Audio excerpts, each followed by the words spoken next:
मध्य प्रदेश के बागेश्वर धाम पर बुंदेलखंड महोत्सव की धूम शुरू हो गई है। बागेश्वर धाम के पीठाधीश्वर पंडित धीरेन्द्र कृष्ण शास्त्री इस वर्ष बागेश्वर धाम पर 151 निर्धन, असहाय और वंचित तबके की बेटियों के विवाह करने जा रहे हैं। शिवरात्रि यानी 8 मार्च को यहाँ विवाह महोत्सव का आयोजन होगा। देश भर से लाखों श्रद्धालु यहाँ पहुंचेंगे। बागेश्वर धाम पर होने वाला यह 5वां आयोजन है। इसके पहले 2023 में इसी मंच से 121 बेटियों के विवाह आयोजित किए गए थे। इस वर्ष भी बेटियों को उपहारों से सजाकर विदा करने की तैयारी है। इसके लिए धाम पर विभिन्न क्षेत्रों और राज्यों से उपहार भी पहुंचने शुरू हो गए हैं।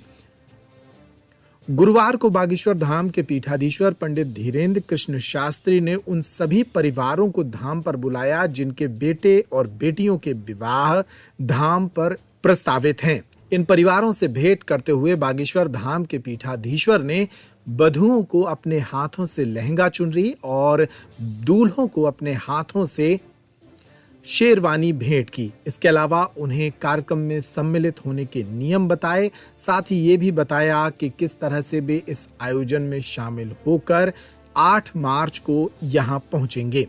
उन्होंने इस मौके पर कई परिवारों से हंसी मजाक भी किया और बागेश्वर धाम पर आए वर पक्ष के लोगों से कहा कि वे अपनी बेटियां आपको सौंप रहे हैं, इसलिए उनका ख्याल जरूर रखें। बागेश्वर धाम के पीठाधीश्वर के साथ मध्य प्रदेश शासन के मंत्री राकेश सिंह भी इस मौके पर मौजूद रहे। इन सभी अतिथियों ने बारी बारी से इस मौके पर वर और वधू पक्ष के लोगों को मंच पर बुलाकर उन्हें उपहार सामग्री भेंट की है। वर पक्ष वालों के तो और जलवा है।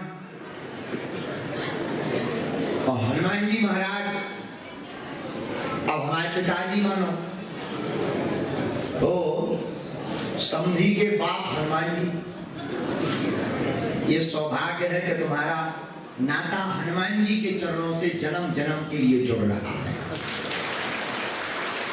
इसको केवल विवाह, सामूहिक कन्या विवाह मत मानना, क्योंकि हम नेताजी नहीं है कि हमें वोट लेना है।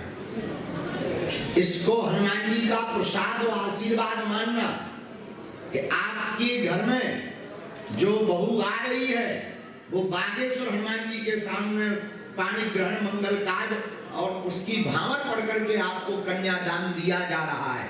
तो उस बेटी को भगवान बागेश्वर हनुमान जी का आशीर्वाद मानकर जीवन भर उसे कोई कष्ट ना होवे, ऐसा वचन दे करके जाना। आज आप सबको कुछ महत्वपूर्ण बातें बताने के लिए बुलाया है। बातें भी बतानी है और कुछ उपहार सामग्री देनी भी है। वस्त्रों में दिक्कत जाती है तो ये भाई लहंगा उठाओ।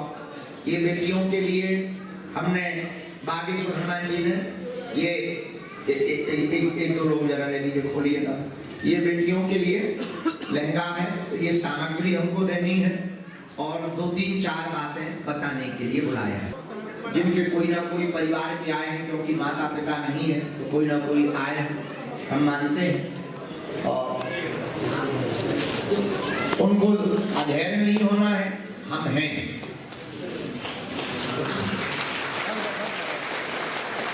अपने दमानों के लिए भी हम वस्त्र मंगवाए हैं। शेरवानी क्या है?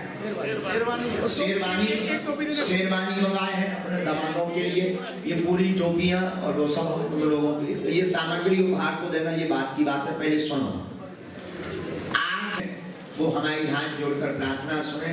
कन्या पक्ष की ओर से और बेटियों के धर्म पिता होने के नाते हमारी हाथ जोड़कर ये निवेदन है कि 8 मार्च को 8 बजे आपकी पूरी बारात की अगुवाई हो जाए। ज्यादा दूर से आने तो एक दिन पहले आ जाओ, काहे की भीड़ बहुत होने। 8 मार्च को 8 बजे बाद के बाद अगर तुम्हारी बारात आए तो नाश्ता कैंसिल हो जाए। फिर न बाद में कहियो कि बारात को स्वागत नहीं भवा, पर तुम्हारा फूफा नाराज हो जाए, तो तुम्हारा मामा को गाल फूल जाए कि हमें पानी का खानी पूछोगा, तो ना पूछो।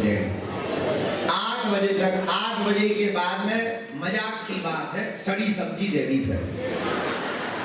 जैसे गाँव में पहले जब बारात से आदमी नाराज हो जाता तो लेट आवे बारात तो कहा आजा हम लोग धर दो कल वाली सब्जी परोस दो, और लेट आए से खाओ, ये तो मजाक की बात। लेकिन 8 तारीख को सुबह 8 बजे बारात को आगमन हो गया।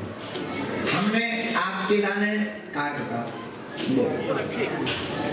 हमने आपके लाने जो कुछ कागज की व्यवस्था करी, ये है बरकौक आई कार्ड। जो दूल्हा बनेगा ये आई कार्ड संभाल के रखे, इसी को लटकाएंगे, कागज उसकी पॉलीथिन मिले है, डोरी मिले,